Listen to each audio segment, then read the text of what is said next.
The invitation did not arrive like an ordinary request. It carried urgency, but more than that, it carried intention.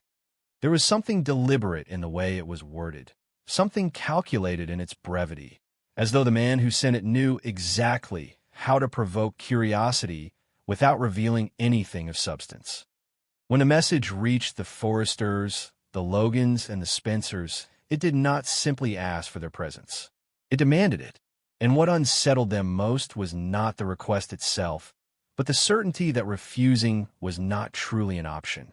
Bill Spencer did not gather people without purpose. By the time they began to arrive at his mansion, the atmosphere had already shifted into something heavy, something unspoken but deeply felt. The house itself stood in stark contrast to the tension it contained, elegant, expansive, filled with the kind of luxury that suggested control, power, permanence.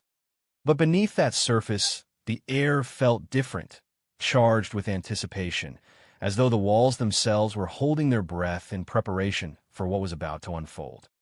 They gathered in the living room, each arriving with their own version of suspicion, their own quiet questions about why they had been called there so abruptly. Ridge stood near the center, his posture rigid, his gaze sharp, already searching for answers in a situation that offered none. Brooke remained close, her presence steady but her mind restless, trying to anticipate what Bill might be planning.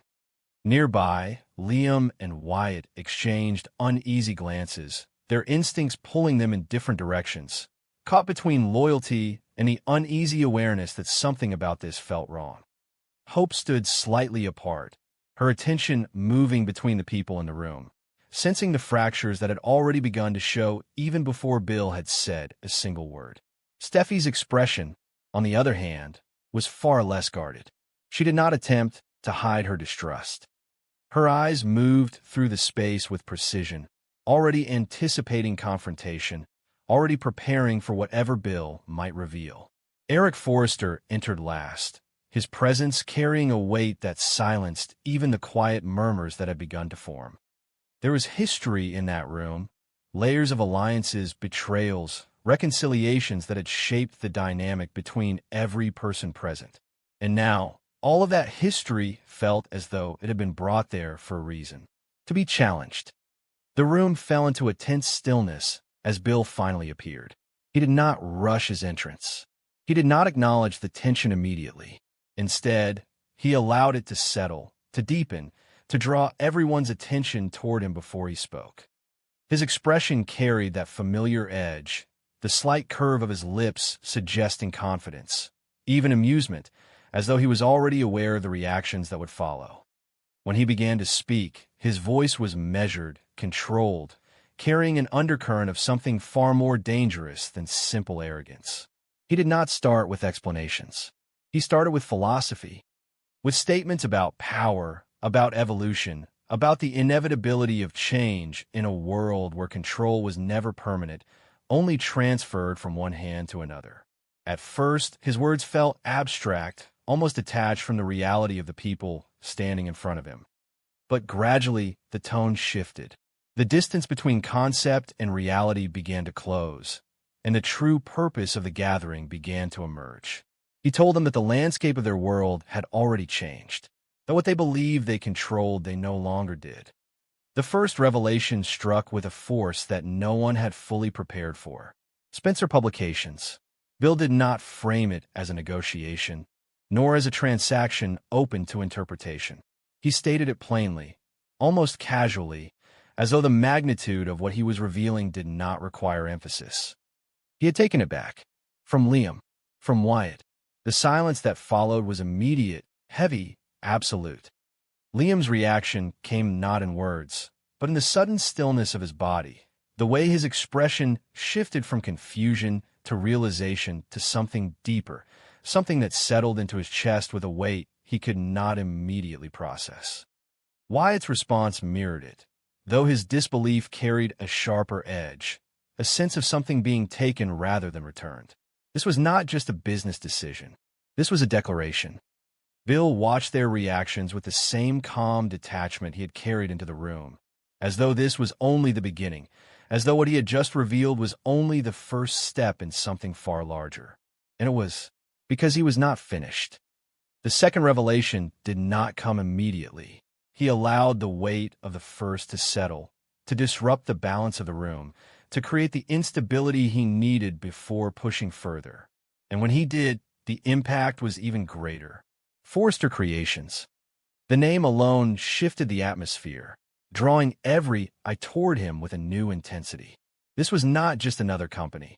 This was legacy. This was identity. This was something that had been built over decades, shaped by generations, protected with a kind of loyalty that went beyond business. Bill spoke of shares, of acquisitions, of strategic investments made quietly, carefully, through channels that had not drawn attention until it was too late. He spoke of companies that did not appear connected, of transactions that had seemed insignificant in isolation but had been part of something far more coordinated. And then he revealed the truth. He owned it, not entirely, but enough to control it. The reaction was immediate and explosive, though it manifested differently in each person. Steffi's anger was sharp, unfiltered, her voice cutting through the room as she demanded an explanation, her words driven by a mixture of disbelief and fury. Hope's reaction was quieter, but no less intense, her expression reflecting the realization that something foundational had just been altered beyond recognition. Ridge stepped forward, his presence commanding, his voice carrying the weight of both authority and outrage. This was not just a business maneuver. It was an invasion, a violation of something that had always been understood as belonging to the Forrester family, regardless of the complexities that had surrounded it over the years. Eric's reaction was different. He did not move immediately. He did not speak right away. Instead, he stood there, absorbing the information in a way that suggested something deeper than anger, something closer to grief. Because for him, this was not just about control.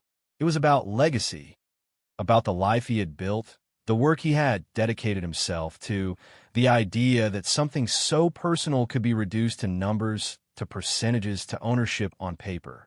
When he finally looked at Bill, his expression carried something that words could not fully capture. Not just anger, but betrayal. Bill, however, remained unmoved. He did not argue. He did not defend. He simply continued, as though their reactions were expected, accounted for, already part of the equation he had constructed. He told them what came next: the consolidation. The merging of everything he now controlled into a single entity, one that would operate under his authority, his direction, his vision. He spoke of efficiency, of strength, of the advantages of unified control in a world that no longer rewarded fragmentation. The room shifted again, the tension evolving into something more volatile, more immediate. Steffi and Hope stepped forward, their opposition no longer restrained, their voices carrying the kind of conviction that refused to accept what was being presented as inevitable. They challenged him directly, questioning not just his methods, but his motives, his willingness to dismantle everything in pursuit of control. Bill's response was simple, a shrug, not dismissive, not careless, but confident, as though their resistance was already factored into his plan, as though their anger, their disbelief, their refusal to accept what he was doing would not change the outcome. And then, just as the moment seemed to reach its peak, something else shifted. The door opened. The presence that entered the room was unfamiliar, yet carried a weight that immediately drew attention. Electra did not announce herself. She did not need to. Her posture, her gaze, the quiet confidence in the way she moved through the space. Everything about her suggested that she belonged there, that she was not an observer, but a participant. Bill introduced her not with elaborate detail, but with a simplicity that made her role even more unsettling. His right hand, the one who had helped make all of this possible. Electra's eyes moved across the room, assessing, measuring, taking in the reactions of each person with a calm that suggested she had already anticipated them. There was no hesitation in her presence, no uncertainty, only control. The realization settled over the room slowly, but once it did, it was impossible to ignore. This had not been a single man's ambition. It had been orchestrated, planned, executed, and now revealed. The silence that followed was unlike anything that had come before. It was not the silence of shock alone. It was the silence of understanding. The moment when denial gave way to reality, when the full scope of what had happened could no longer be pushed aside or questioned. Bull had not just made a move. He had changed the game. And as he stood there, his gaze steady, his confidence unwavering, he exchanged a brief look with Electra, one that carried no need for words, no need for explanation. Because they both knew this was only the beginning. And for everyone else in that room, the future they thought they controlled had just been taken from them.